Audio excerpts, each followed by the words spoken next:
Hi guys, ya sabes que Carlos irte to another episode of Dimitra's Dishes. Today we're using up the extra cake that we made when we did the sokolatina video, which is that delicious chocolate cake that was made in a baking pan.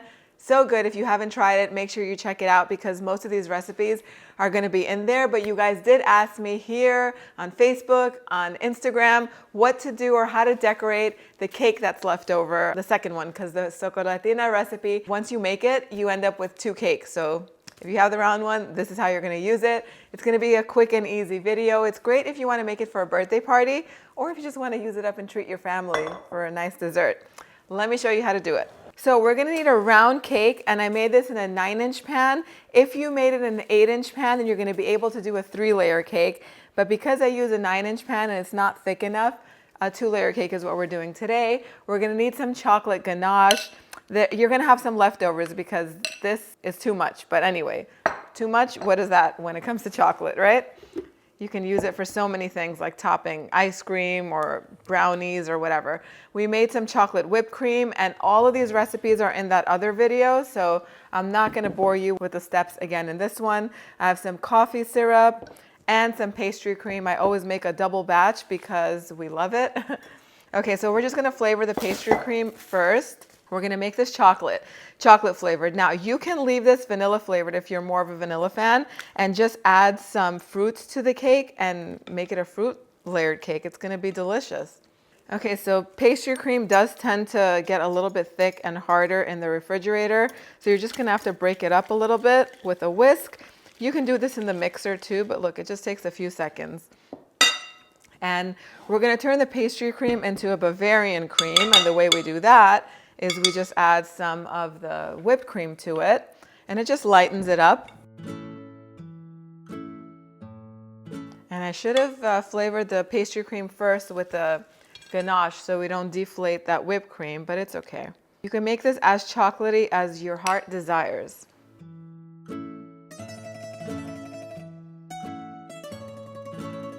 Best part of cooking is the taste testing. This is chocolatey enough for me, but if you want it more chocolatey, just add some more ganache and just mix it in. Now, the chocolate cake, if you can see, I don't know if you can see, I made this on January 8th, and today is, I think it's the 23rd. It stays fresh in your freezer for like 2 months, as long as you wrap it really well. I wrapped it with plastic 2 times. If you want to get extra careful or you want to be extra safe that it doesn't absorb any freezer flavors, on top of the plastic, you could always wrap it with a layer of foil. I've never had to. 2 or 3 layers is good enough. When we had the bakery, I would just make tons of these, like 1 day a week for the whole week, and just keep them in the freezer.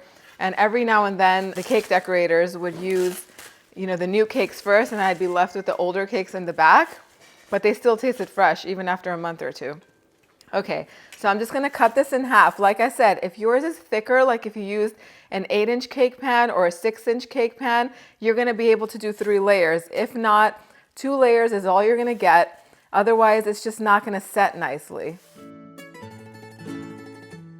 Using a serrated knife for this is the best way to do it. I'm going to take the first layer and just put it on my cake stand. And I'm going to brush it with the syrup so it can be nice and moist.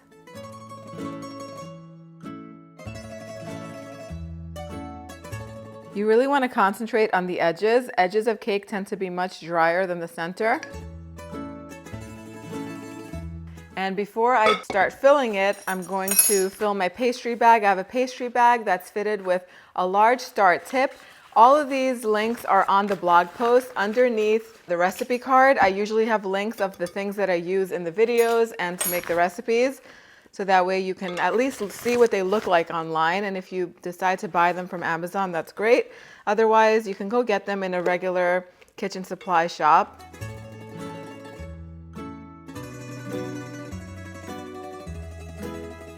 And what we're going to do is we're going to make a circle of the whipped cream frosting all around the border of the cake. So that way it's just going to sit nicely, and you're going to see what I mean. We're not icing the sides of the cake. It's very trendy right now to make these what they're known as naked cakes. which means that they don't have frosting around the edges.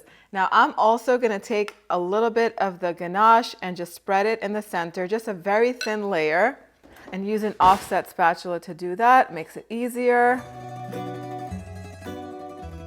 It's gonna give it a little bit of a fudgy texture. Then I'm gonna take the Bavarian cream and just put it right on top. If you want to, you can slice some strawberries and put those on top of the ganache. You can do raspberries or a combination of berries. If you like bananas with chocolate, go ahead and put some bananas in there. One nice even layer. I'll spread that evenly. And then I'm gonna take the next layer, and the top is gonna be super sticky, so just be careful. And just put it on top like that.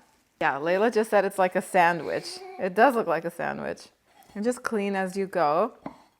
And then we're just gonna brush the top with the syrup. You're gonna need less syrup because the top tends to be very sticky and shiny, so you don't need that much for the top layer. If you wanted to, you could, while it was flipped upside down, you could just brush the bottom part with the syrup. It's up to you. Then it's gonna make it really hard to transport on top of the cake. Now, you could leave it like this and just put some ganache on top, which is what I would do. But since I have this leftover Bavarian filling, I'm going to make a little circle on top of the whipped cream.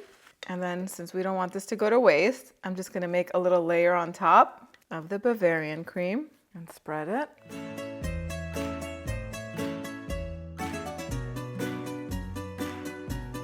And now the ganache is gonna go on top of this just to create a beautiful, shiny, dark top. And then it's also gonna have some dripping down the sides. But before we do that, we wanna put this in the freezer so everything can set and harden for about 20-30 minutes. In the meantime, I'll just clean up. Okay, so the cake is ready to be glazed with the ganache. I did put it in the microwave for like 15 seconds because you want it to be a very pourable consistency. So it all depends on how much you have, you know, how long it's going to go in the microwave. Do it in like 10-second increments because if chocolate burns, that's it. There's no saving it. You're going to have to throw it out and make a new batch of ganache. So I like to just pour it on top just until you have a nice layer of chocolate ganache over the frosting, and then enough for it to kind of drip down the sides. I think that looks really pretty. Nice and rustic too.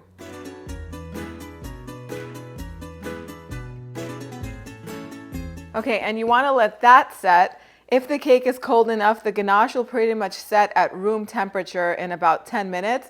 Or if you have space, you could put it in your refrigerator or in the freezer. If you're in a real big hurry, it's up to you. You want the ganache to set before you decorate the top with the whipped cream. Otherwise, the whipped cream will just slide right off.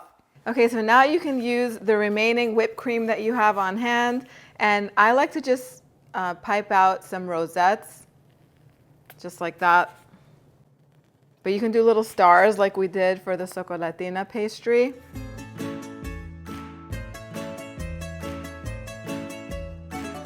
Wow, just enough.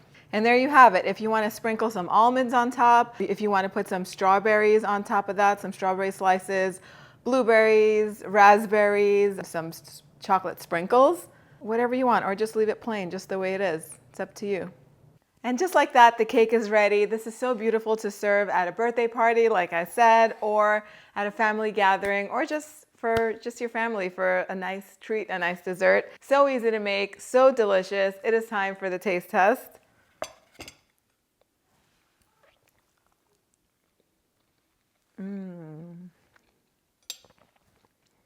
So chocolatey, so creamy. That cake is the most moist chocolate cake that I've ever had in my life. We used to serve this at the bakery and everybody would go crazy for this chocolate cake. That's how delicious it is. I hope you guys give it a try. A little tip that I want to tell you, because not everybody has this much space in the freezer to fit the whole serving cake platter in there. So it's a good idea if you're going to be making cakes to get some cake cardboards, round cake cardboards. That way you can decorate on the board and it's nice and flat and you can just lift it and keep it in the freezer and the refrigerator rather than having to like scramble to find this much space for like a platter. I don't recommend doing that. So they sell them on Amazon and in cake decorating shops. So definitely look out for that. I'll also put a link in the recipe card of the blog post so that way you can get one on Amazon or at least take a look to see what it looks like. I hope you guys give this a try. If you want to learn how to make the sokolatina pastry that has all of these recipes in there, the cake, the ganache, and the whipped cream with the pastry cream, click over here and I will see you right over there. Yes, Ess?